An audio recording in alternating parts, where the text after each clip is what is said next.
জলবায়ু পরিবর্তনের ঝুঁকিতে থাকা দেশগুলোর মধ্যে বাংলাদেশ অন্যতম। অথচ জলবায়ু অভিযোজন ও ঝুঁকি মোকাবিলায় প্রয়োজনের তুলনায় বরাদ্দ এখনো অনেক কম। এই অবস্থায় জাতীয় বাজেটে জলবায়ু খাতে জিডিপির অন্তত ৩% বরাদ্দের দাবি জানিয়েছে কোস্ট ফাউন্ডেশন।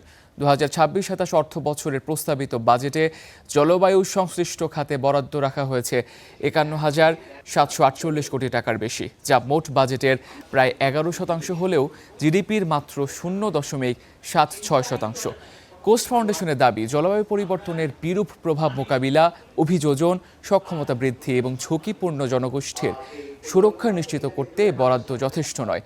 কার্যকর জলবায়ু অভিযোজনের জন্য প্রতি বছর জিডিপির অন্তত ৩% বিনিয়োগ প্রয়োজন। সংগঠনটি আরও জানায়, বাংলাদেশে ঘূর্ণিঝড়, জলোচ্ছ্বাস, নদী ভাঙন, লবণাক্ততা ও সুপেয় পানির সংকট ক্রমেই বাড়ছে। বিশেষ করে উপকূলীয় অঞ্চলের কোটি কোটি মানুষ প্রতিনিয়ত জলবায়ু ঝুঁকির মধ্যে জীবনযাপন করছে।